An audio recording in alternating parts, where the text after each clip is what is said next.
Bienvenidos a 5x5, un podcast sobre el Buffyverse.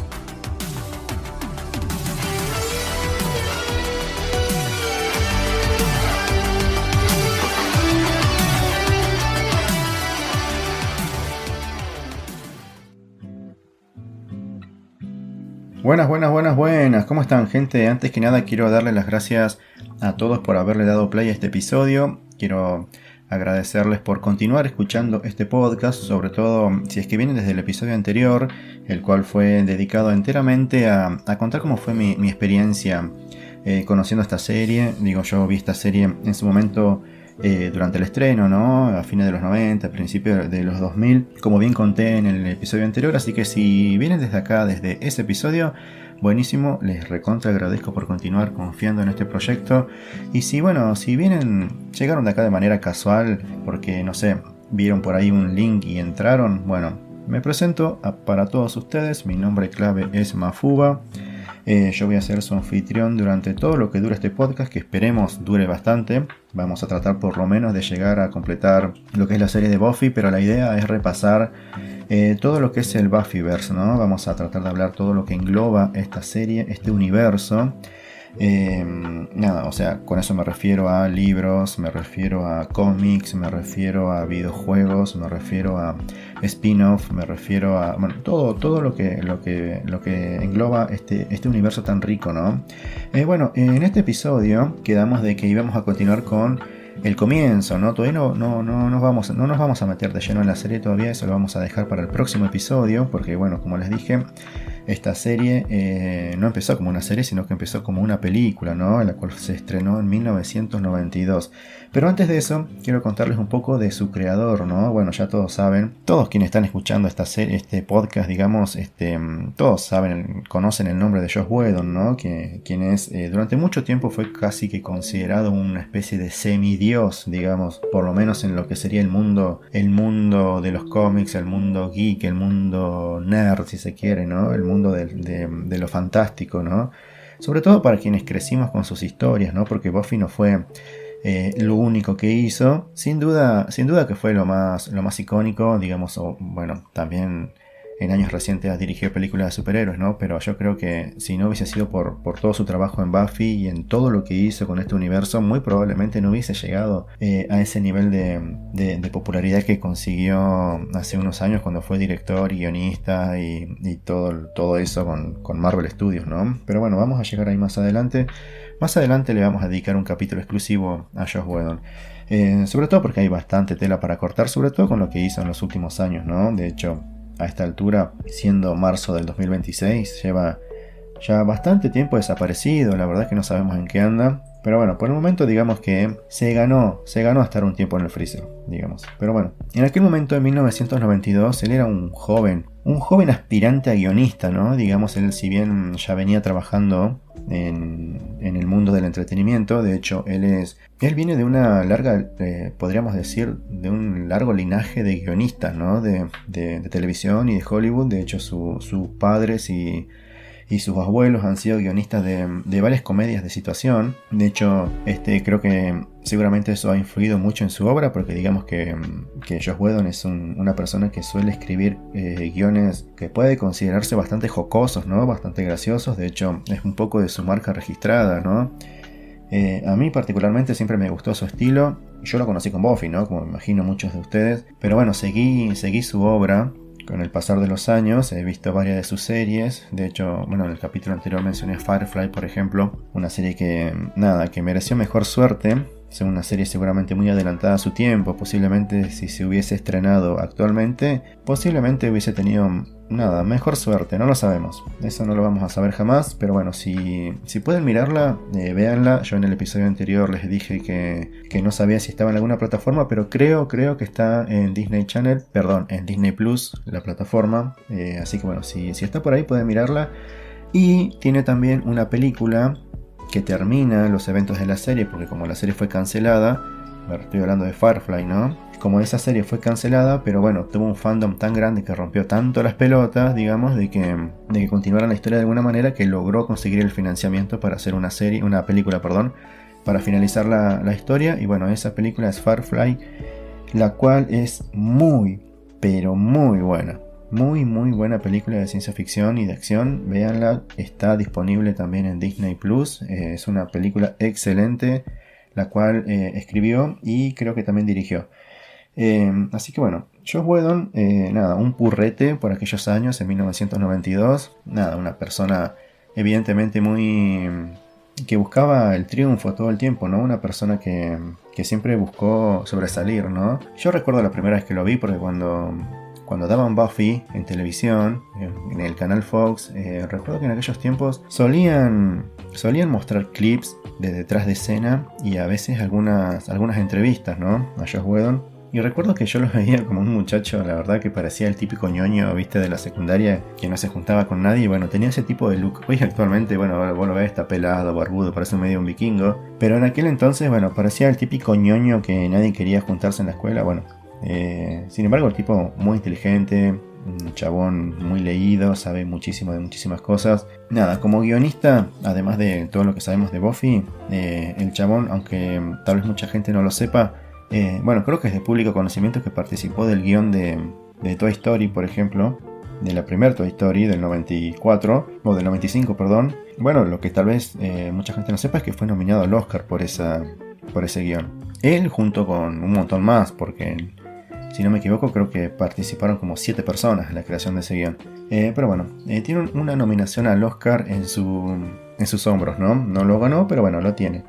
A mí particularmente, como les digo, siempre me gustó su estilo. Me parece que el tipo tiene un estilo muy divertido y me parece que crea historias bastante ingeniosas. De hecho, él, además de su carrera en lo que puede ser la televisión, digamos, creando series como Showrunner y nada, cosas por el estilo, posteriormente a terminar todo su trabajo con Buffy, con Ángel, también participó en varios cómics de los X-Men, ¿no? De hecho, ha creado, podríamos decir, y sin miedo a equivocarme, esto lo tengo que decir, sin miedo a equivocarme, varias de las mejores historias de los X-Men de los últimos 20, 25 años, tal vez más. Te diría que de los 90 para acá, Joss Whedon escribió varias de las mejores historias de los X-Men en la serie de Astonishing X-Men. Escribió solamente 4 historias, ¿no? 4 historias que no son 4 números, eran 4 historias de 6 números cada uno, una cosa por el estilo.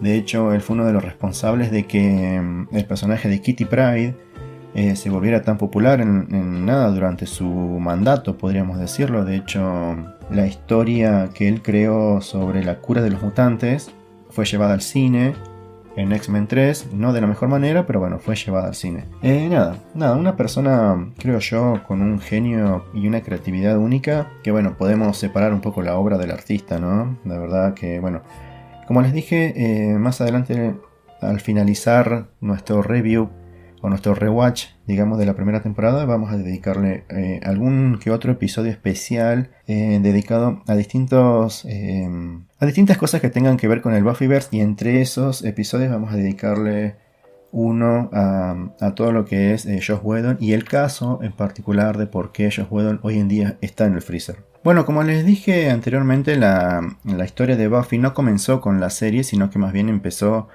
con una película, ¿no? La cual se estrenó en 1992, en la cual Joss Whedon participó como guionista. De hecho, es el creador de estos personajes, ¿no? Obviamente no fue protagonizada por Sarah Michelle Gellar, la cual era una purreta, digamos, en esos momentos, sino que fue protagonizada por Kristin Swanson, ¿no? Una actriz que por aquel entonces estaba más o menos, digamos, no te digo que en la cresta de la ola, pero bueno, iba más o menos, era una actriz en ascenso.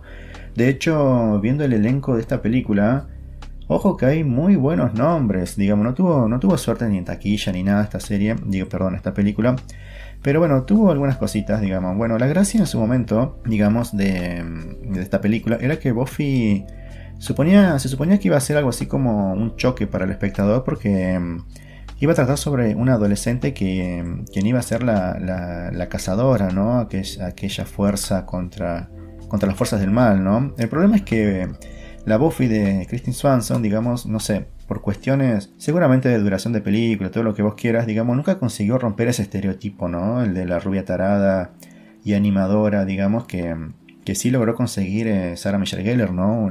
Luego, muchos años después, con su versión de Buffy, ¿no? Se quedó esta versión de Kristin Swanson en algo bastante bidimensional, nunca llegó a explotar. Pero bueno, también tuvo mucho que ver el hecho de que el guión original que presentó Joss Whedon tuvo muchísimas modificaciones. De hecho, el estudio hizo que eliminara muchas escenas y cambiara muchas otras. Porque querían que tenga un tono más juvenil y más de comedia. Joss Whedon, en teoría, te digo en teoría porque esto por trascendidos, y la verdad que nunca leí el guión original. La intención de Joss Whedon era que sea algo así como, si bien una parodia de lo que eran las películas de terror y de vampiros, su intención era también que tenga un tono más oscuro y más adulto, ¿no? De hecho, era bastante más seria su historia, no era tanto una comedia, pero bueno, el estudio insistió mucho en que sea una comedia y bueno, salió lo que salió. Yo no sé si todos los que están escuchando este capítulo en este momento habrán visto la película. Si no lo hicieron, la película está accesible, como les dije, está en Disney Plus, pueden ir a verla. Yo creo que no es necesario para entender la serie, obviamente, porque no tiene nada que ver. De hecho, al ver la serie, uno puede entender que la historia de la serie no es una historia de origen, ¿no? De hecho, la serie de Buffy ya comienza con Buffy siendo una cazadora de vampiros y se da a entender de que ya tuvo aventuras, digámoslo de esta manera, en Los Ángeles, que es justamente el lugar donde transcurre la película.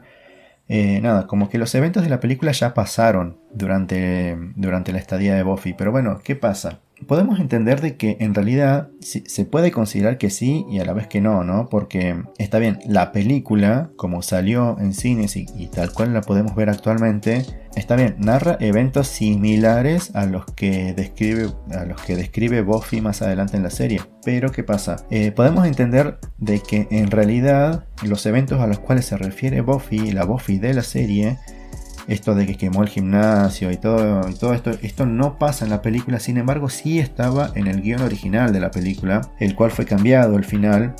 Se cambió por algo mucho más berreta, porque obviamente no había presupuesto y porque el estudio no quería cosas tan serias. Sin embargo, en la serie se describe como que Buffy quemó el gimnasio de su escuela anterior porque estaba infestado de vampiros, ¿no? Esto se dice muy, muy explícitamente en el primer episodio de la serie.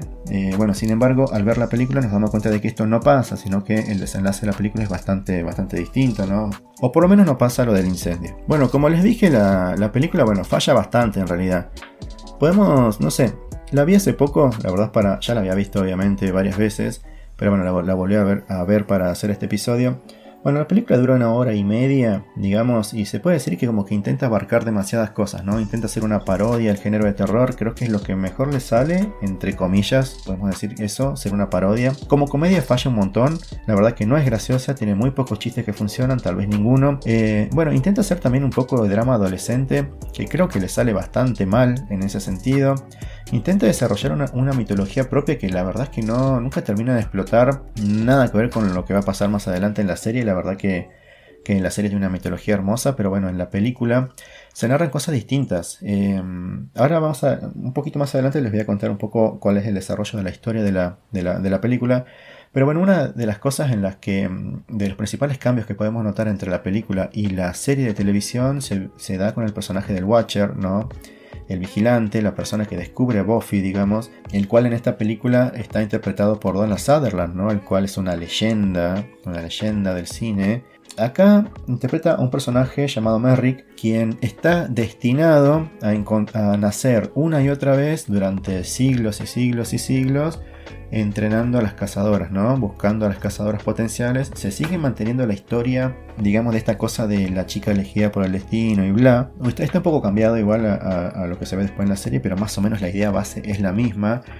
Ese es un principal cambio, porque todos sabemos que en la serie, digamos, el personaje de lo que sería el vigilante, el Watcher, el entrenador de las cazadoras, en realidad hay todo un consejo, ¿no? De Watchers, digamos, destinados a administrar, digamos, de alguna manera lo que sería la vida de la cazadora y buscar a quiénes serán sus entrenadores y bla, pero no dejan de ser personas normales. En cambio, en la película es un ser sobrenatural, un humano, digamos, que está destinado a nacer y morir hasta que encuentre a la cazadora perfecta. Bueno, esto no se dice así de esta manera, pero bueno, está destinado a buscar a la cazadora y entrenarla, ¿no? Ese es su principal objetivo. Y en la serie, bueno, esto es algo completamente distinto. Como les dije, hay una especie de consejo de hombres, digamos, que buscan a las cazadoras y tienen sus propios intereses y demás. Bueno, la película falla en todas estas cosas que les comenté hace un rato, digamos, nunca termina de decidirse hacia dónde enfocar nada, sus armas, digamos, no se termina de definir ni por comedia, ni por terror, ni por acción, digamos, la verdad que falla bastante en esas cosas, es una película bastante fallida en realidad, yo te diría que hoy actualmente, si no fuese por el éxito que tuvo la serie de Buffy, seguramente la película hubiese pasado recontra desapercibida, bueno, en ese momento lo pasó. Pero quiero decir, hoy por lo menos hay un fandom de una serie que cada tanto, bueno, le pega una miradita a la película como para decir, bueno, acá estás. Yo te tengo en cuenta, digamos, sé que existís y cada tanto te miro, pero si esto no hubiese sido así, muy posiblemente la película hubiese quedado recontra olvidada en algún rincón de alguna biblioteca olvidada llena de polvo. Otra diferencia sustancial, digamos, que tenemos entre la trama de la película y con la serie es que en la película no existe nada de eso de una Buffy enamorándose de un vampiro. De hecho, el interés romántico, si se quiere, en esta película está interpretado por Luke Perry, digamos un actor que en aquel momento estaba como en ascenso. Hoy actualmente lamentablemente falleció hace relativamente poco tiempo, no sé si un año o dos, digamos. Creo que su último trabajo relevante fue la serie de Riverdale, donde interpretaba al padre de Archie. No sé si alguien de acá veía esa serie. Bueno, en aquel momento, en 1992, era un purrete, interpretaba a un tal Oliver, que nada, podría decirse que era como una especie de loser, digamos, en aquel momento, porque Buffy, al ser la porrista líder, la porrista estrella, era la típica rubia, digamos, tontona, digamos, de las películas de acción, solo que bueno, con un destino importante que más adelante iba a cambiar, pero bueno, no dejaba de ser eso en un comienzo. Básicamente la Buffy de la serie también era así al comienzo, solo que bueno, demostraba cierta conciencia social, digamos, más allá de lo que presentaban sus amigas, ¿no? Que sí eran bastante tontonas, digamos. Bueno, como les decía, esta relación no daba mucho de sí en realidad. De hecho, esto se cambió. Como les dije, en la serie había una relación con un vampiro, el cual fue Ángel, digamos. En la película, si bien la Buffy de la película tiene un novio o algo por el estilo, por lo menos se ve bastante acaramelada con un chabón durante varios momentos de la película. La verdad es que termina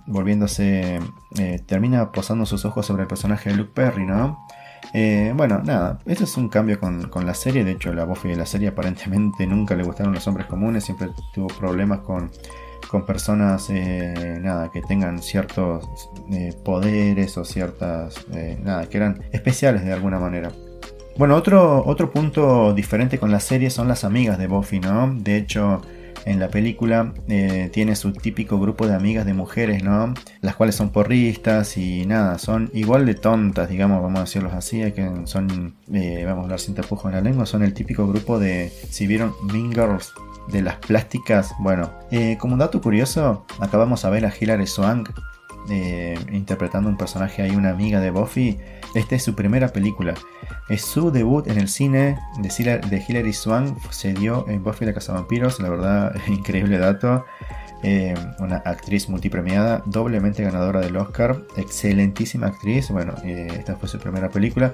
Otro actor que aparece en esta película tiene, me parece que 2 líneas y aparece en una sola toma, tal vez 2. De hecho, no sé si aparece en los créditos, o tal vez sí, como el jugador de básquet número 10, Ben Affleck. Ben Affleck aparece en un partido de básquet de la secundaria. Gracioso verlo ahí, es inconfundible, la verdad. Uno lo ve ahí en escena y dice: Ben Affleck, ¿qué haces ahí, chabón? Bueno, también pasó por Buffy la Cazavampiros.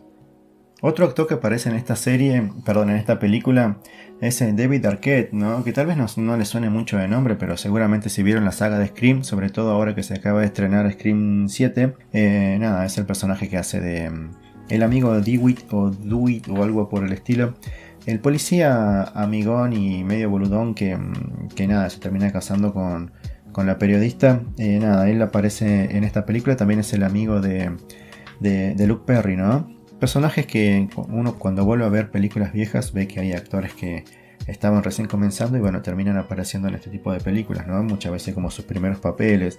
Ahora vamos a pasar un poco a los villanos. La verdad, Dios, Dios, Dios, Dios, ¿qué puedo decir de los villanos de esta película? La verdad que todos tenemos la imagen de los vampiros, ¿no? Que meten miedo y que son bastante aterradores de la serie, ¿no? Bueno, algo en lo que a mí me gustó mucho siempre de la serie es que los vampiros de la serie justamente, ¿no? Son especiales desde el punto de vista de que cuando ellos pasan de su versión humana a su versión vampírica, digamos, les cambia la cara, ¿no? Les cambia todo el maquillaje, se ven bastante terroríficos. Bueno, acá obviamente eso no pasa. Acá son simplemente humanos con dientes de plástico y un maquillaje bastante feo. Nada, otra diferencia es que acá los vampiros vuelan, como suele pasar en realidad en las películas de vampiros clásicas. Los vampiros generalmente vuelan o pueden levitar, digamos, no es que tienen superpoderes voladores como si fuesen Superman, sino que simplemente pueden levitar. Bueno, eso pasa también acá, diferencia también con la serie, con los vampiros de la serie. Los vampiros de esta película, Dios, la verdad es que son un chiste. Como la película en sí es un chiste, nada, los vampiros son un chiste. Los vampiros que son, digamos, los villanos principales. Acá el gran malo a vencer es un tal Lotos, una especie de burla o parodia, si se quiere, de Drácula, la verdad bastante mala. Y tiene una especie de fiel esbirro, de fiel patiño, digamos, que es un chiste y tiene una de las peores muertes, una de las peores, pero peores muertes de la historia del cine. O sea, no deja de ser una muerte común y corriente, quiero decir. Es un vampiro que es estaqueado, pero tiene una muerte hiper larga, pero hiper larga y súper estúpida, que uno ve la escena y no puede entender si eso era un chiste, fue una joda y quedó, fue un detrás de escena que se olvidaron de borrar en el montaje, no lo sabemos. Patético por donde lo mires. De hecho, está bien que la película intente hacer una parodia, pero dale, se puede hacer de mejor manera. Nada, patético. Así que bueno, vamos a partir de este momento, les voy a hacer un breve recap de lo que sucede durante la película, ¿no?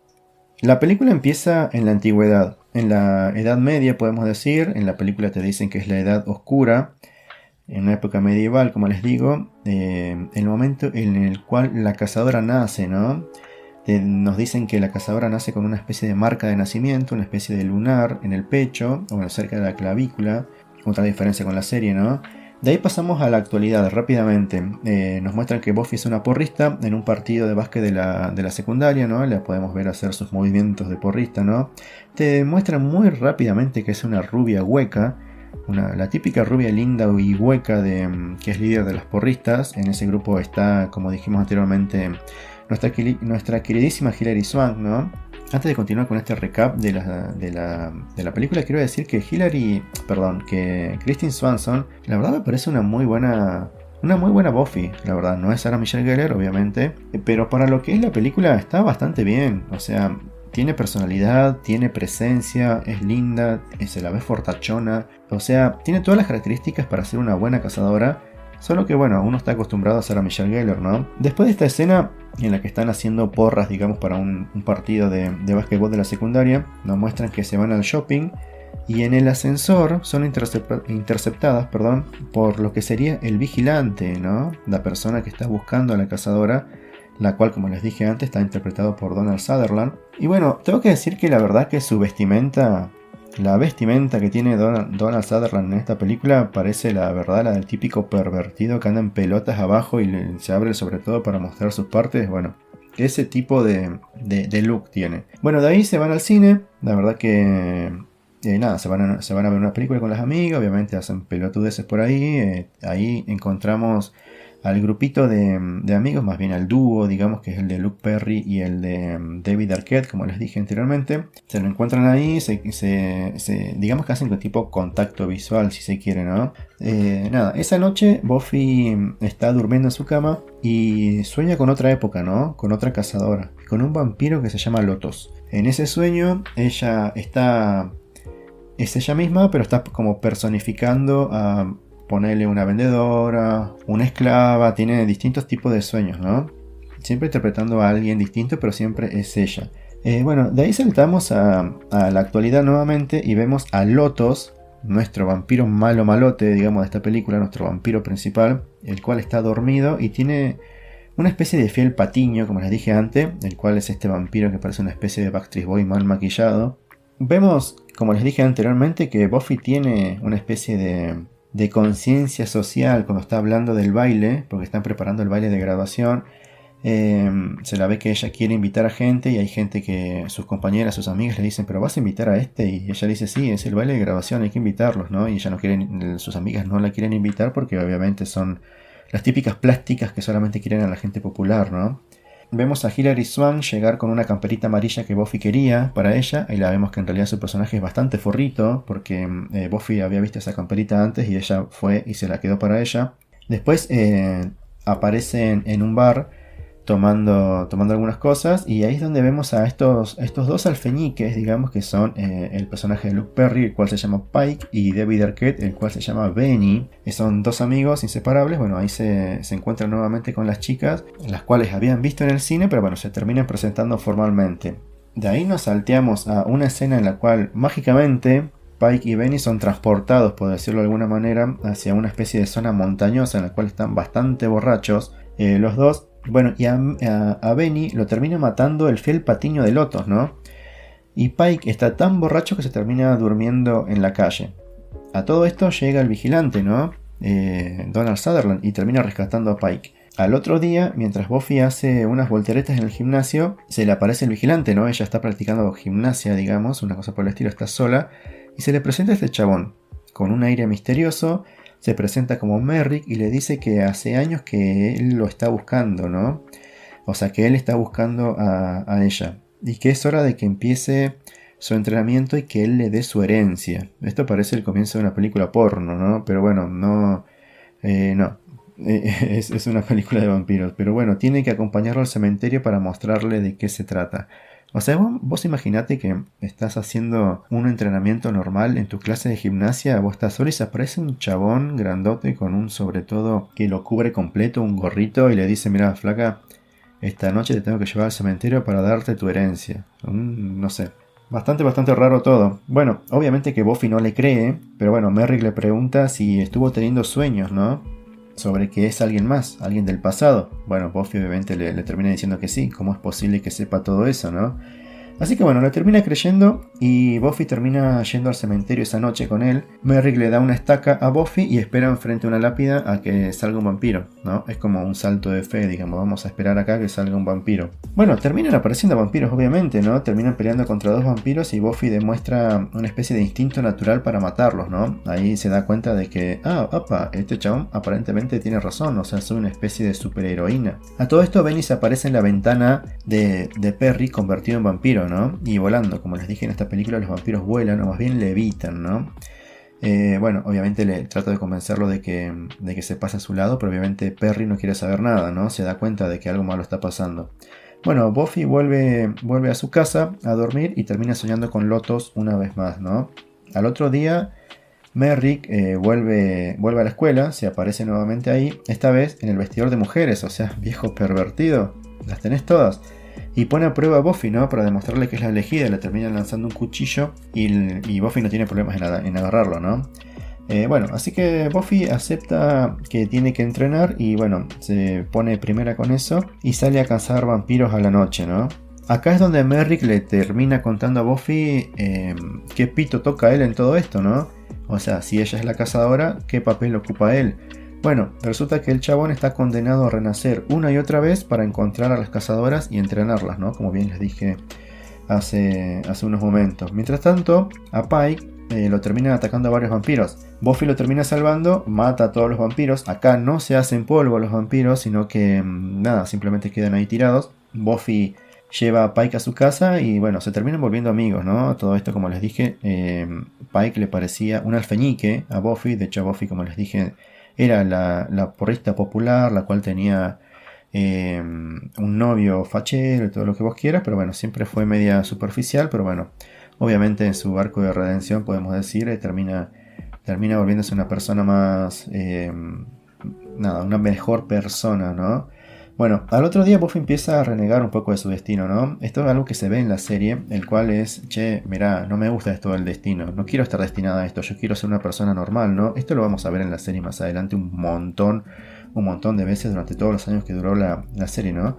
Bueno, Merrick le dice que las anteriores cazadoras no le habían dado tanto trabajo, ¿no? Esto es algo que también se termina tratando en la serie, ¿no? Como que Buffy siempre fue una persona problemática, todo esto. Bueno, luego de un partido de básquet, un vampiro se termina metiendo a jugar. Esto está súper raro. La verdad que no queda claro si la película transcurre de noche. El partido, quiero decir. Supongo que sí, la verdad que la vi hace poco, pero no recuerdo esa parte. Recuerdo solamente que el vampiro era un jugador de básquet. Nada, bastante chotito, podemos decir. A todo esto, acá es la parte donde aparece Ben Affleck, ¿no? En el equipo rival y tiene una sola línea.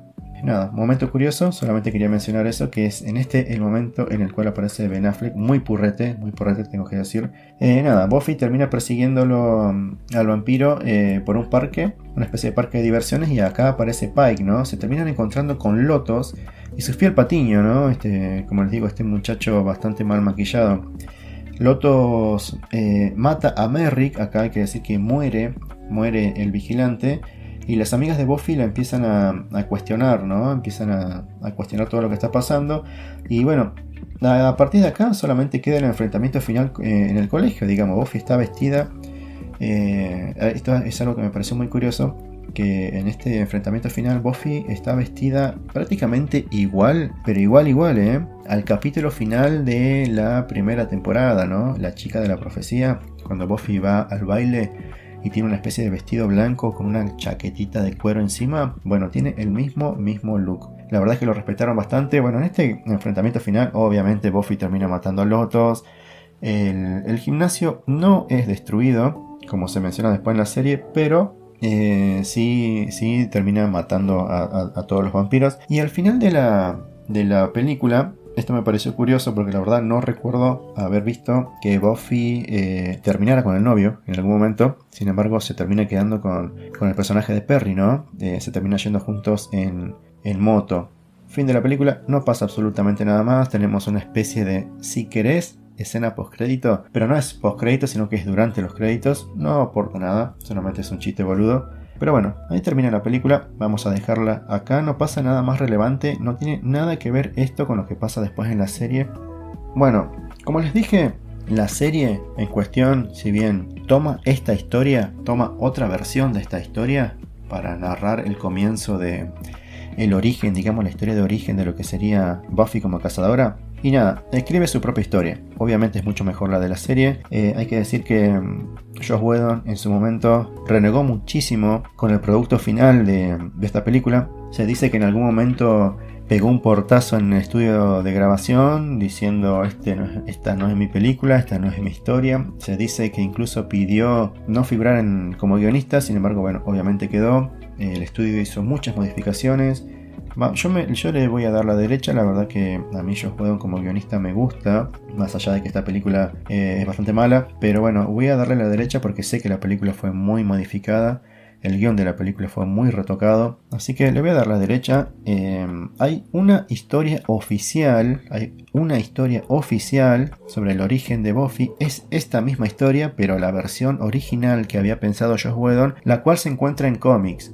Así que más adelante vamos a hablar de esta historia, pero si quieren por ahí escuchar o leer, lo pueden encontrar por ahí seguramente en internet. La historia original del origen de Buffy como cazadora está narrada en cómics de manera oficial y luego de ahí nos saltearíamos a la serie. Así que bueno, nada, hasta acá vamos a llegar con esto. La verdad es que gracias a Dios se dieron cuenta de que la historia, de que las ideas eran buenas, la verdad, porque lo eran, solo que fueron mal aplicadas, fueron mal desarrolladas. Y nada, por suerte se siguieron tocando puertas y hubieron cadenas interesadas en continuar contando esta historia en una serie de televisión, ¿no? Y ahí nos vamos a meter de lleno a partir del próximo episodio. Así que bueno, espero tenerlos acá todos los martes a las 21 horas en Spotify, en YouTube o donde sea que estés escuchando esto. Para seguir hablando de Buffy la Cazavampiros, esta vez vamos a empezar con el primer episodio de la serie de televisión. Por fin nos vamos a meter de lleno en lo que es la serie de televisión, ¿no? Con el primer episodio, el cual en su momento fue un episodio doble. En las plataformas lo van a encontrar como dos episodios diferentes. Pero bueno, esa es otra historia, lo vamos a empezar a ver a partir del próximo martes a las 21 horas. Mi nombre clave es Mafuba, les doy muchísimas gracias por haber escuchado estos dos episodios de Good. Y espero, si quieren seguir escuchando esto, le den todos los likes, todas las estrellitas que puedan meterle donde sea. sería de gran ayuda compartir cada reel que suba. Nada, pueden seguir mi cuenta de Instagram, la cual es la extrañamente de Mafuba con 2 U, y nada, ahí voy a estar publicando todos los adelantos del podcast, y además de mis otros proyectos en los cuales participo. Y nada, los espero acá cada martes a las 21 horas para seguir descubriendo este hermoso mundo que es el Buffyverso.